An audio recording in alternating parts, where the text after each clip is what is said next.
Hi, I'm Mark Bryant, and welcome to another edition of our softball preview for Big South 2026. Very happy to have with me the head coach of the Winthrop Eagles, Kendall Fuller. Coach, thanks for being here. Thanks for having me. Well, let's get right into it because you've led the Eagles to back-to-back appearances in the championship game. What do you attribute the past success to, and how do you continue that into a new season?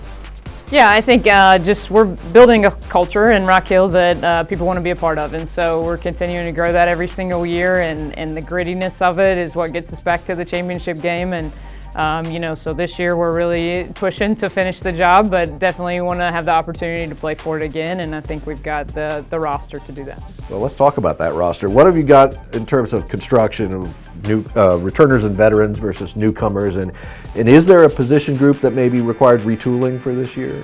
Yeah, we graduated 2 seniors last year, both very impactful players, but at the same time we've reloaded and we've got some impactful transfers and freshmen coming in, and then we've got the base of our field returning, and so we've got good experience in the circle with Lana Addison. We've got veteran experience at shortstop with Grayson Buckner, and so we've got all conference returners like Tia Beckham coming back, and there's probably a couple that probably should have been voted all conference that are coming back too, and so I think we've really got a good base to continue the success that we've had.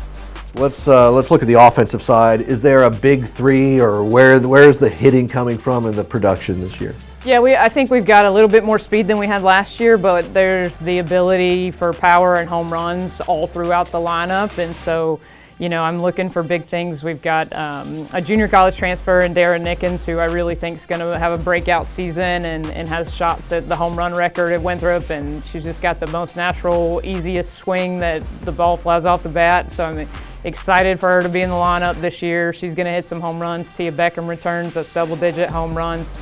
And so there's a lot of power throughout there. Peyton Bryden's another one that I would think that would have a breakout season, and so we've got a lot of power that's going to contribute throughout the lineup. Let's take the walk from the plate to the circle here. What does the pitching rotation look like as it comes together, and who's going to get there, or where the bulk of the innings coming from is really the question. Yeah, Lana Addison returns with the bulk of the experience in the circle, and so she'll lead the way. I'm looking forward to contributions from some other returners. Emmy Cardenas is going to play a big role. Madeline Miller's going to have to play a bigger role, and then we've got a transfer pitcher as well, Allie Bunch, that's going to get some innings in there, and 2 freshmen that are really going to come out there and I hope shock a few people, by the end of the season. Not to put you on the spot, but is there a player or a group that you're looking for making a breakout year, stepping up? Yeah, I think Grayson Buckner's one that I think is going to have a breakout year. She's had a ton of clutch moments for us, and then the consistency's been there. I think the consistency will be at a higher level this time. If she performs throughout the season like she has in the past 2 tournaments, we're not in the championship game without some of her hits. I think that'll be a breakout senior season for her. There's several other players that I think have the potential to do that. I won't name names, but there's a lot that return that are probably in the sophomore class or moving into the junior class that have the potential to have breakout years. Let's talk about the season itself. You opened February 6th in a tournament down in Columbia, games against Virginia Tech, Syracuse, South Carolina. What else have you got coming up in the non-conference schedule folks should know about?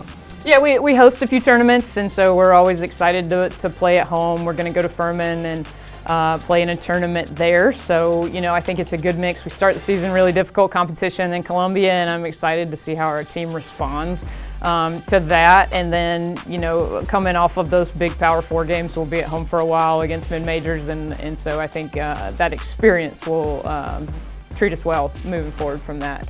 And then the conference is the conference. It's all over the place. We're lucky to host USC Upstate and Radford at home this year, and so I'm excited about those 2 series as well. Well, we look forward to seeing it all in action this year. We wish you and all the Eagles the best of luck, and we thank you for watching another edition of our softball preview for Big South 2026.